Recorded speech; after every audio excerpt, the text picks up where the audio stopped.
Hey y'all, hey, what's up? Ace here for your first recap of the challenge. Free agents, motherfuckers! I'm so excited.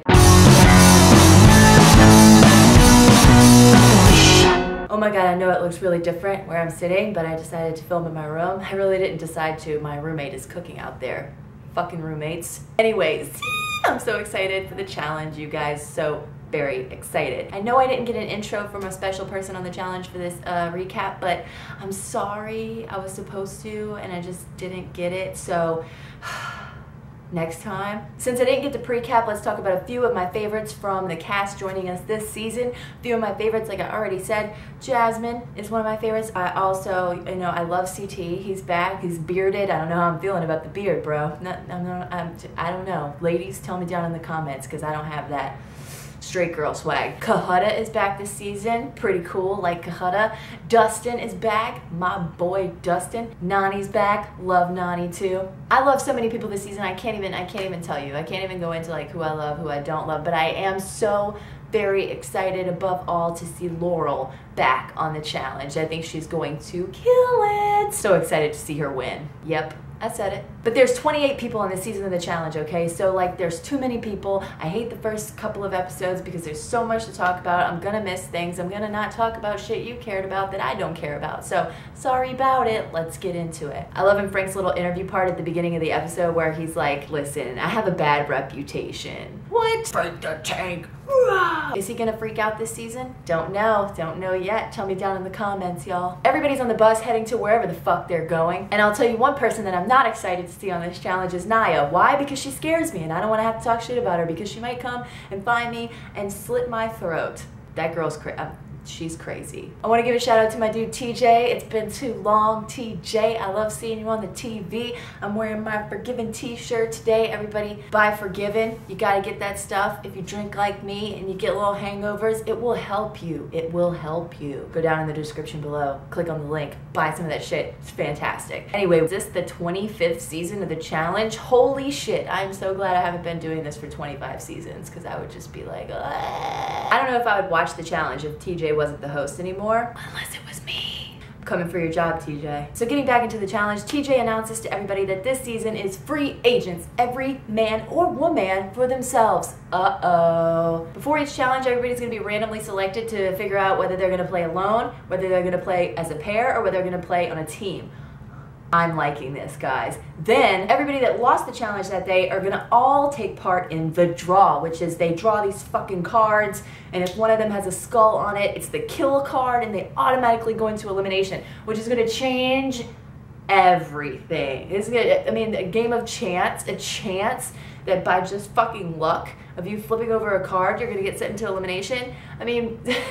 There can be it's hard to strategize around that shit. So everybody's gonna be super confused and not know what to do. It's not really gonna matter, like the political game isn't really gonna matter that much. Am I right? Am I right? Tell me down in the comments. I'm excited for it.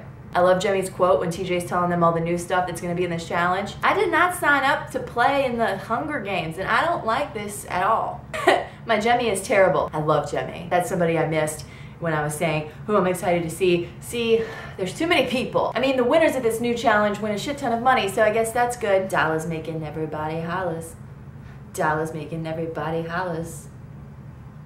To the crib, y'all. One of my favorite parts of every single challenge season is the beginning when they all run into the new crib and they're all excited. They're all genuinely happy to be there and they're checking out everything new that's in the house. This time they have like a sick, super awesome gym that like overlooks crazy beautifulness, and then they have a basketball court. Like, I want to play some basketball. Why didn't anybody invite me to this house? That's what I want to know. I like when Swift rolls into the house and wherever that guy goes, he's just like, I'm fucking awesome. That's the vibe that he gives off. I am totally fucking awesome. Awesomer than all of you people. Swift. Rookie. Jordan is excited by all the lady options in the house. Jasmine is single and ready to be the whore of the house. Go girl, get some. We learned that Johnny and Avery broke up since their season of The Real World ended. No way. Dustin tells the dudes that he's single, but he made a pact with Heather that he wouldn't like hook up with people on this challenge and make her look like a fool or embarrass her. Bananas is giving him shit about it. I think it's kind of sweet, y'all. This is just too soon for me. I love these two equally, like together or apart. But still, that's sweet of him to do. Ugh, it just makes my heart smile. Teresa and CT start a strip basketball match, y'all. This shit was intense, and all the girls turn into cheerleaders on the sidelines all of a sudden. We love CT and his beard. When he's hot and sweaty, can he come here? CT winds up winning the match. Teresa did really good though for a chick, and I think that everybody was a little surprised by that. Oh god, Jessica likes Dustin, and I think Dustin likes Jessica, and I just can't. It is just too soon for me, guys. It's too soon. My heart. I like both of them, but my heart. Let's get into the first challenge. So they all roll up in the bus, and they actually see what they're gonna be doing from in the bus on the way there. They see like this big contraption hanging off the side of this building, and they're like, oh god, I think that's what we're gonna do. They scared. They're at the World Trade Center, one of the tallest buildings, y'all. Here we go. The challenge is called Out on a Ledge, and that's exactly what they will be. Naya becomes a captain, and Chet becomes a captain. Strange ass captain choices, y'all. Stage 1, half of the team has to be chained to each other, and they have to run up like 42 flights of stairs while they race the other team up the stairs who's also chained together. Stage 2 is some key in a fucking box situation puzzle. I don't fucking know. They have to get the puzzle, and then they have to get the key, and then they have to pass it to the next person and go. Stage 3 is like rolling logs. You gotta get out there, you gotta grab a flag, you gotta ring a bell and shit. I don't know. What the fuck, crazy ass first challenge. So they pick the teams, and I'm not gonna go into all the fucking names of these people because there's too many fucking people, okay? There was a black team and a red team. Hopefully you watched the show. Or else why are you here? Fucking funny though, LaToya and Preston are standing there last to be picked, and LaToya turns to Preston and says, well, Preston, it's between me and you. Which girl they gonna pick? I literally LOL'd. That shit was hilarious. Chet's team is Team Red. Naya's team is Team Black. No offense. I love Jasmine. We already know Jasmine doesn't do heights. Scratch that off the list. Black team is all confused about who's gonna go where in the challenge. Red team seems to have it all together. People start running up the stairs all chained to each other, knocking each other down. Johnny has Kara in a headlock. I mean, 40 stories. This looks awful. That's like way too many stories. Like I might do 4 or like 14, but 42?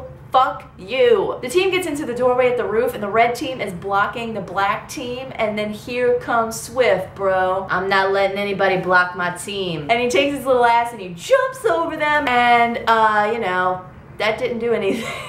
Puzzle time. The black team figures out the puzzle first, and the red team is stuck there forever trying to figure out this fucking puzzle. Meanwhile, LaToya gets taken away by a fucking ambulance because her head hurts and her eyes are rolling in the back of her head, and she's like, I don't know, something's wrong with her, dude. She's going to the hospital. Next to the walk-off side of the building, dude, Devin is super stoked. Like, I've never seen Devin so stoked. And why stoked about this? Like, I love heights. When do you get to do something so crazy? Never, and I'd like to keep it that way. Thanks, though. She totally makes it onto the log, but she doesn't grab the flag and she falls off, but it was a good try. Brandon tries next. He got the flag, but he didn't ring the bell. Ooh. Here goes Jess, who's terrified of this, but willing to do it for her team. She wants to show everybody what she's made of. Everybody's screaming at her from the sidelines because she's taking a while to, like, get the courage to go, and they're like, the time is a thing. That's not fucking helping, okay? It's just not. Now she's shaking in her rainbow socks. She looks like she's not gonna go, but then all of a sudden, she totally runs out there, gets the flag, ring the bell, and does awesome, you guys. And she looks so genuinely happy when she wins. It was such a cute moment. Like, she really did look so stoked. You go, girl. Here goes my boy Dustin. He tries. He falls, and it doesn't look like his fall felt very well. He like wrapped himself around the log thing that's spinning around, like his body was like Gumby, and it was a bad fall. And now for Camilla, she goes out there and she owns it. Kahada goes out there and makes it as well. Jenny gets ready to go out there, and everybody's like, you're our last hope to win. Everything's riding on you. And she's like, no pressure. She falls, and the black team wins. Back at the house, LaToya comes back from the hospital. Apparently, she was dehydrated. Jazz is talking about how she wants to play that rookie card and throw LaToya in because, I mean, I'm not throwing any shade. I'm just throwing out the rookie card. The black team is talking outside about who they want to throw in, and Johnny's getting super pissed, really because nobody's listening to him. Johnny Bananas, I forget there's 2 Johnnies, and I need to specify. Johnny Bananas is getting super pissed because nobody wants to listen to him, and he's wondering why everybody wants to throw in weak players when he thinks that you should try to get rid of strong players. Jordan calls him an asshole, and that's pretty much the end of that. During the elimination, majority of the house votes LaToya out. I love Jordan's, it's trending, so I'm gonna choose LaToya. Shut the fuck up, it's trending. That was a douchey thing to say because you two are friends. Just say that you want to vote her in. Try to sugarcoat it, bro. As for the dudes, most people vote in Chet, but there were a few people that were voting in others, and I love what Devin had to say about voting in Leroy. I know Leroy won't get mad. All I have to do is shake my cleavage in his face and give him a hug, and he'll be fine. So the majority votes in Chet, and it's gonna be Chet and LaToya in the elimination round against whoever picks those kill cards. Uh-oh. Back at the house, half the house has to pack, which is kind of fucked up, dude. Half of the house has to pack up their shit like they're leaving for every elimination round. Packing and unpacking over and over again is like its own challenge in itself. Fuck that. Fuck packing and unpacking. Let's eliminate, bitches. So the red team is up to flip the boards, and this is like so exciting. I'm like, who's gonna get in? Who's gonna get in? Ah! Cara Maria is up first. No kill. Dustin, no kill. John A, please kill. Kidding, jeez, I'm not gonna be that mean this early in the challenge. Please kill. She didn't get a kill card. Zach, no kill. Emily, no kill. Leroy, no kill. And then Jemmye walks up, kill. So for now, it's Jemmye and LaToya in the elimination round, and I feel just like watching this, I just feel like a fucking challenge sniper, just picking fucking people off, and I'm not even making the decision. It's so much fun to watch, you guys. I love this new kill card shit. Frank winds up getting the kill card for the guys and has to go up against Chet in the elimination. Whoa. The elimination is called Balls In. They go up against each other in this fucking ring, trying to go around. One's playing defense, one's playing offense. They're trying to get around with the ball, make the ball in, or unless they get fucking attacked and pushed out of the circle, then they don't get a point, obviously, because then they have to start all over. Anyway, whoever has the most balls in at the end of 5 rounds wins and gets to stay in the house. So in the beginning, when Frank and Chet go at it, Chet's now bleeding from his chin. It's like his chin is falling off and there's blood everywhere, and he cut himself, and Devin is like, I used to think I'd be okay with Chet getting hurt, but now I kind of don't like it. TJ gives him the option to either quit now and go get stitches, because he's gonna need stitches, or keep the Band-Aid on, finish out the elimination, see if he can win this shit, and then he can get stitches after. What does Chet decide to do? Chet decides to go home like a big wah-wah baby. Somebody call the wambulance. Chet needs a ride. Now Jemmye and LaToya go at it, and LaToya makes the first ball in, and here we go again with Devin and her comments, so let's go. Now LaToya is strutting around the circle like a cockatoo, just pecking away like, yeah, bitches. Hands down, best quote of the night. Yeah, bitches. So Jemmye and LaToya go back and forth, and they're each making balls, and everything's so stressful, and they're fucking going at each other, dude. They're going at each other. And they're really like, both of them really want to stay here. And then at the end, it winds up Jemmye is going home. It was an intense match though, and I love when they were on the ground and LaToya's like, girl, don't kick me in the head. And Jemmye's like, oh, she's getting all pissed, but I'm trying to kick her in the head. I'm trying to win. I'm trying to stay in this bitch. So anyway, we have to say goodbye to Jemmye last night. It's too soon because I like Jemmye and she's great to have in the house. She's fucking hilarious, and I'm sad that she has to go home so soon. But I had a really good time watching that first episode of the challenge, you guys. Thank you so much to everybody who watched my recaps of the Real World Explosion. That was so much fun to do, and I might do the next Real World season. I don't know yet, but I hope you guys enjoyed this first recap of the challenge. They'll get better from here. You know, it's really crazy when there's like 28 people in the house and what to talk about for how long and like whatever and what's going on.